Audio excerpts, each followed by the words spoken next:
Welcome back to The Pulse, your go-to spot for the latest and hottest in gaming news. Today, Fortnite and Star Wars collide like never before with the epic new Galactic Battle season, a mashup fans won't want to miss. We're also diving into Star Wars action in Bit Reactor's intense new tactical shooter Zero Company. Meanwhile, Baldur's Gate 3 Patch 8 has arrived, but leaves a few fans wanting more. Over at Bungie, they've just lifted the NDA on their upcoming marathon closed alpha, opening the floodgates for gameplay and community feedback ahead of its release. In the RPG world, Last Epoch Season 2 is making waves, with its player count soaring past Path of Exile 2, a huge win for the up-and-coming ARPG. And finally, Nintendo Switch 2 fans are feeling the pinch as accessory prices go up, sparking a lot of chatter. Stick around, because we're breaking down all of this and more right here on The Pulse.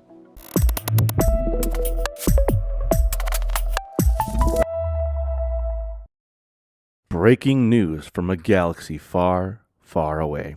And dropping straight into Fortnite. Just revealed at Star Wars Celebration Japan, Fortnite is going full Sith mode. That's right, Darth Jar Jar is officially coming to the game, complete with crackling Force lightning. Ahmed Best, the actor behind Jar Jar Binks and Jedi Master Kelleran Beck, took the stage to announce the new collaboration, Fortnite Galactic Battle. The crossover launches May 2nd, 2025, bringing players into a 5-part Star Wars saga filled with new gameplay, characters, and surprises. Best, a longtime fan of gaming and Fortnite, shared his excitement about seeing a new version of Jar Jar brought to life, and finally giving fans control of the infamous Gungan with dark side powers. Every week from May 2nd through early June will feature new Star Wars themed content, including a battle pass packed with iconic characters like Emperor Palpatine and mashups like Wookiee Cuddle Team Leader, new item shop drops including Mace Windu, piloting X-Wings and TIE Fighters, themed map locations, and much more still under wraps. Each week, however, will bring unique themes. On May 2nd, it'll be the Imperial Takeover, May 8th, the Pull of the Force, May 22nd, Mandalorian Rising, May 29th, Star Destroyer Bombardment, and June 7th, Death Star Sabotage. The saga will culminate in a live in-game narrative event, one that puts the fate of the galaxy in players' hands. EA is returning to the Star Wars universe with a brand new single-player game, Star Wars Zero Company. Developed by Bit Reactor and produced by Star Wars Jedi Studio Respawn Entertainment, this is the turn-based tactics game fans have been waiting for. Unlike the recent Jedi titles or Star Wars Squadrons, Zero Company is set during the Clone Wars era. The game was officially revealed during a Star Wars Celebration panel featuring Bit Reactor, Respawn, and Lucasfilm Games, and it came with a full trailer. Douglas Riley, GM and VP of Lucasfilm Games, said, "We're huge tactic fans, and we wanted to make a game like this for a long time. The best tactic games are all about meaningful choices, and Bit Reactor is a perfect team to bring this vision to life." Players will step into the role of Hawks, a fully customizable commander leading an elite unit known as Zero Company. Set up during the Clone Wars to carry out convert missions, the team is yours. You can swap them out and build your own squad from scratch, even one made entirely of droids if you'd like. The gameplay is inspired by tactical, grid-based combat seen in games like XCOM.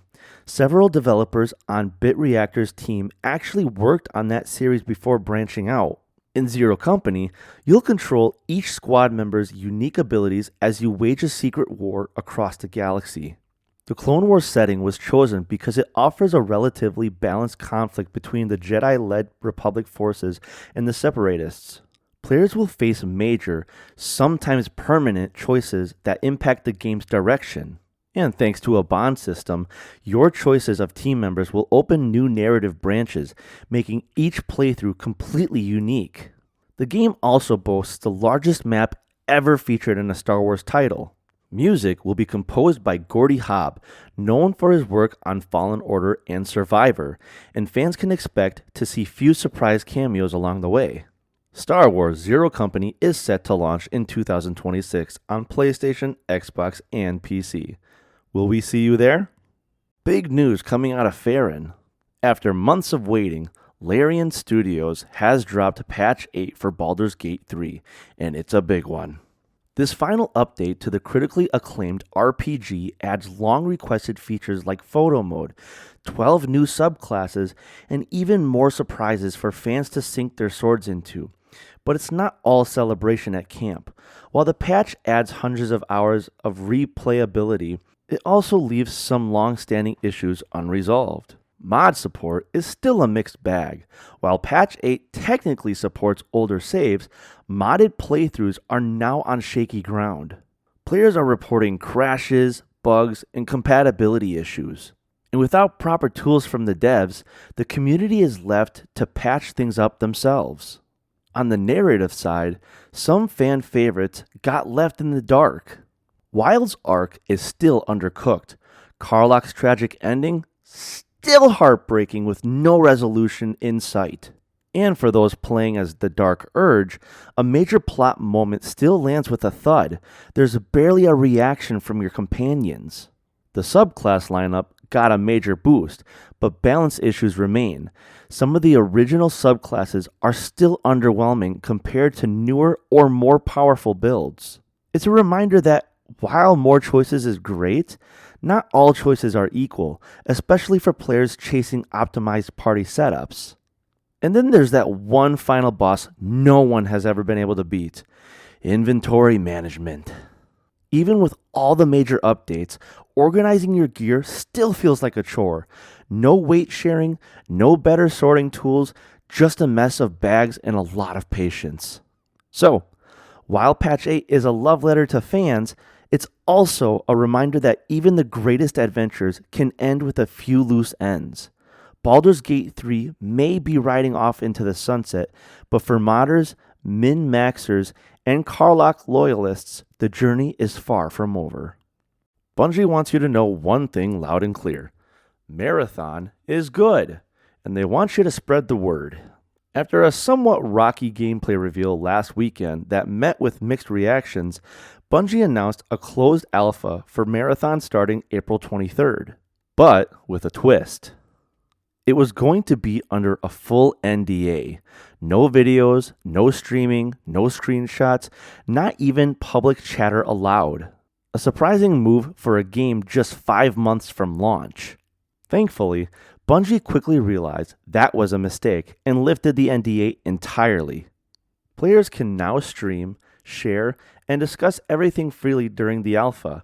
That said, Bungie cautions that this build is still very much a work in progress, missing final visuals, full UI, many playable characters and zones, endgame content, and even ranked play. Plus, details like which maps will be available at launch remain unconfirmed. What Bungie really wants is feedback on everything from weapons and gunplay to progression, PvP, and even the PvE elements. After the closed alpha, an open beta will follow, leading up to the planned September 23rd release. But while the NDA is gone and the conversation is open, one big question remains unanswered: how much will Marathon actually cost? Despite recent reveals and interviews, Bungie has stayed vague on pricing.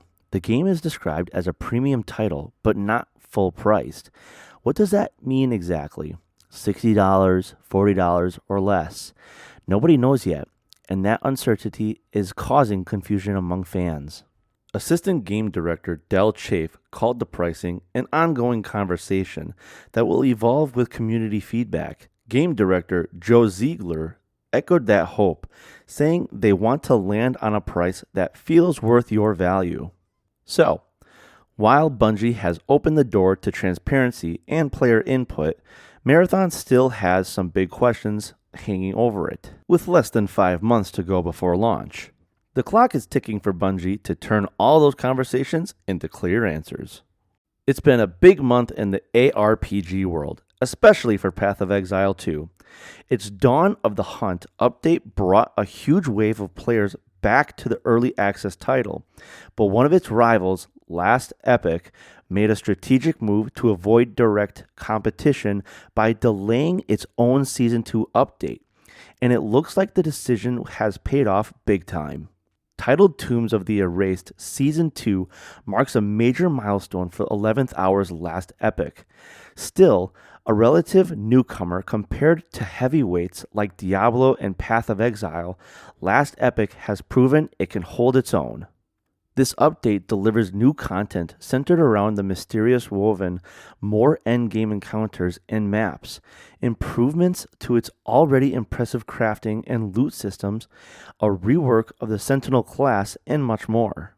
Although the delay disappointed some fans initially, 11th Hour was upfront about the reason behind it. The studio explained they wanted to avoid launching too close to Path of Exile 2's update, a move designed to keep their player base intact and give Season 2 the best chance at success.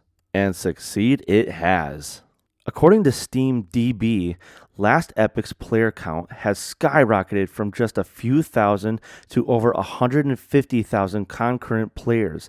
In fact, right now, more people are playing Last Epoch on Steam than Path of Exile 2, as well as other big titles like PUBG, Rust, and Rainbow Six. The surge was so intense that 11th Hour had to update fans about server status due to login traffic, but things have since stabilized. For fans of action RPG, Last Epoch is shaping to be one of the best alternatives to Diablo out there. Whether you're a solo player or looking for a challenging co-op experience with friends, it's definitely worth checking out.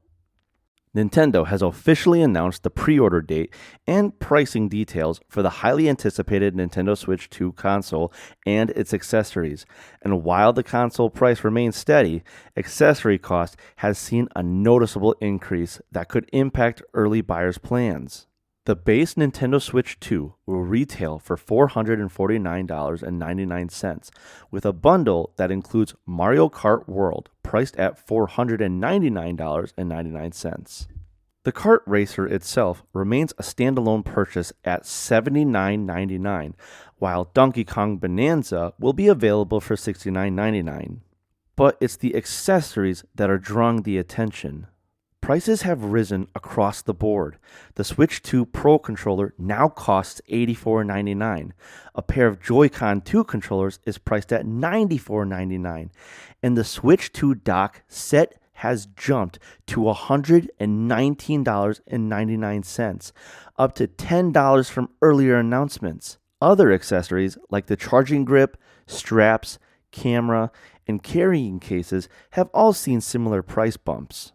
Nintendo explains these changes as a response to shifting market conditions, signaling that further price adjustments could happen in the future. Despite the higher accessory prices, many fans find some relief knowing that several original Switch accessories remain compatible with the new console. The original Joy-Con controllers and Switch 1 Pro controller can be paired wirelessly, though the older Joy-Cons cannot physically attach to the new system. Classic controllers like Super Nintendo and N64 versions will also still work with supported games. Some buyers are already considering using third-party controllers as cost-saving alternatives, though those won't have all the same features as official Nintendo Switch 2 controllers. For those ready to pre-order, major retailers including Walmart, GameStop, Best Buy, and Target have the console listed for $449.99, with the bundle at $499.99. UK prices stand at £395.99 for the base model and £429.99 for the bundle, with availability varying. As anticipation builds towards the Switch 2 launch, gamers will be weighing the value of the new accessories against their prices and keeping a close eye on any future price changes Nintendo might announce. That's a wrap for today's edition of The Pulse. Thanks for tuning in and staying ahead of the game with us. Whether you're diving into epic battles, exploring fresh updates, or sizing up new gear, we've got you covered. Don't forget to subscribe, drop a comment with your thoughts, and share the buzz with your fellow gamers. We'll be back soon with more news, reviews, and all of the action you crave. Until next time, keep your controllers charged and your game face ready.